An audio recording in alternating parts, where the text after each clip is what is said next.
The screencast is going to show how to use next and back buttons with the data grid and keep it in sync with the data grid as well. So just to show right now, this is our movie. If we play it, right, we have a data grid. You click on it and it plays the song. And also the data grid automatically highlights whatever you click on.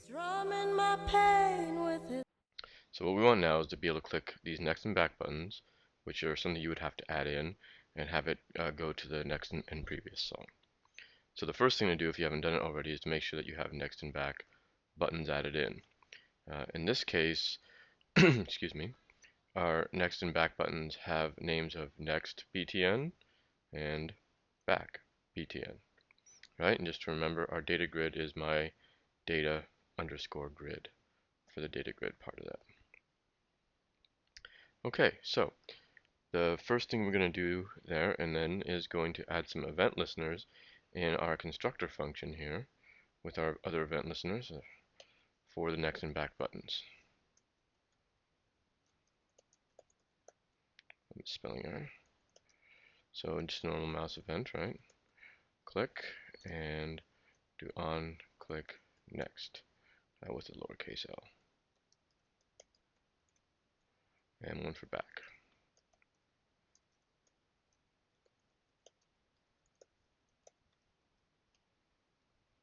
On click back.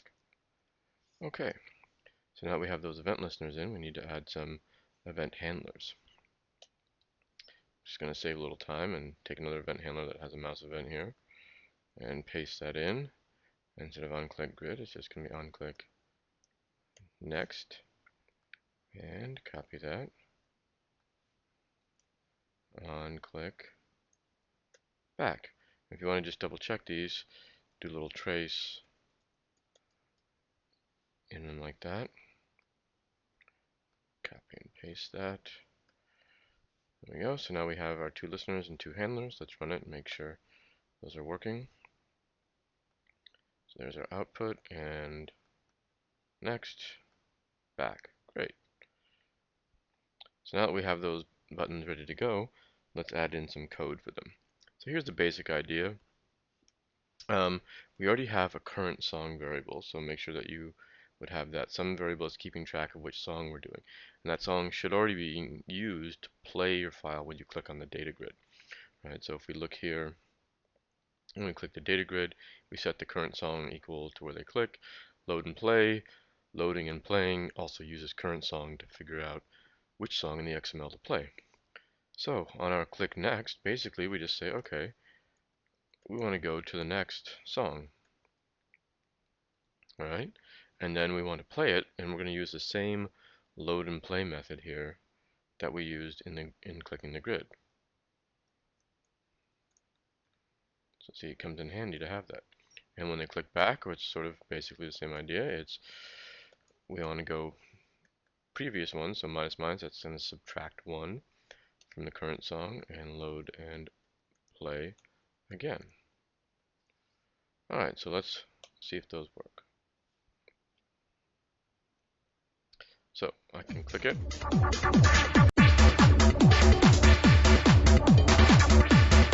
Strumming my pain with his finger.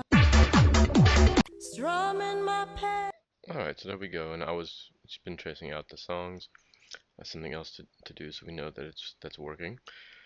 But there's a problem. So if we keep clicking, Strumming. We're going to get this error. Term is undefined and has no properties. It's an odd error to get. It isn't exactly what you might think it's going to be. What it really is that we had current song was more than the index in the XML property, XML variable, and so now it's gone past the end. And if you go the other way, eventually you're going to get the same error with that. Okay, actually it's a different error this time. We got an IO error event. I couldn't find it. But triggered off of the same thing. So what we want to do here is we need to add an if statement. And what we want to do in that if statement is say if current song is more than the last song in the XML, then let's go back to 0. So how we find that out is we use the length of the playlist. So we look at current song. We want to know if it's greater than, I'm going to say greater than or equal to, because remember in arrays in XML, they're index based. So the first one is always 0. So it's the first item is 0, the second item is 1. But length starts counting at 1. If you have 2 items in it, then you have 2. But those items will be 0 and 1. So if it's equal to the length, that means it's actually past the last index. So playlist, and with this we're getting from our XML file. So if I just pop over to our XML here really quick, remember playlist, that's actually the name of our variable, but then it's the song is what's inside of it. So this is my XML. If you have different names, you'd have to use something different. So if we just say song.length, that'll tell me how many song elements there are. In this case, there would be 3 song elements.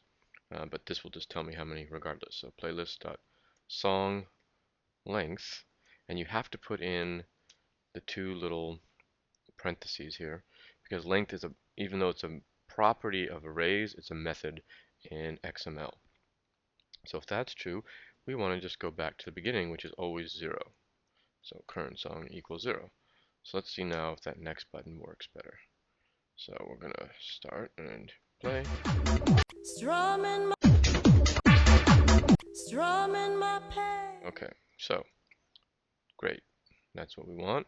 And we're going to do something very similar on the minus minus. Oh, and by the way, it's important that we do the if statement the way I've written it after we do the plus plus or the minus minus and before the load and play, right? So we want to try to move to the next one, then do a check to see if we've gone too far and set it back. And after we're done with all the setting stuff, then we're going to call the load and play. So this is another if statement. And this one we're going to look to see if current song, remember the end going back is 0 is the last one. So if it's less than 0. Name of a movie from the 80s. Okay, and if it is less than 0, we're going to go back to the end. So how do we know what the end is? Well, it's the playlist again, song length. But remember, length is always 1 more than the last index. If I have 3 items in that XML file I showed you, the length is 3, but there's 0, 1, and 2. So we're going to do -1 to get to the actual last song there. And so now let's make sure that that one works as well. So we're going to okay, great. So there we go. So now we're all pretty good. The only problem now is that let me just play this again real quick and turn the sound volume down here a little bit. Let's say I click here. See how it highlights in blue? Now I click the next, and it does go to the Fugees. The problem is it doesn't show that. It's still showing. Make sure you can hear me over the sound. It's still showing that it's on techno. That DataGrid hasn't moved. So we need some code here to say, all right, the DataGrid should change. And instead of putting it in the next or the back, what I'm going to do is I'm going to go put it on the play song, play sound. So here in the play sound, I just know that, all right, I'm telling it to play. And when I do that, I want to make sure that that song is highlighted in the DataGrid. So you could also do it in load sound, I suppose, as well. Either one. So excuse me. So we're gonna go. It's gonna be my DataGrid. That's the instance name of the DataGrid. And what we're gonna do is we're gonna set it what is called the selected index. Right. Notice, by the way, that we used this previously. When you click the grid, we use e.currentTarget.selectedIndex. So this time we're going to actually make sure we set that e.current myDataGrid.selectedIndex equals current song. Alright, so when you click the grid, it just sort of sets it back to what you already clicked on. But in this case, when you're using something else, it will highlight that song. So now when we play it, if I click on something, click next.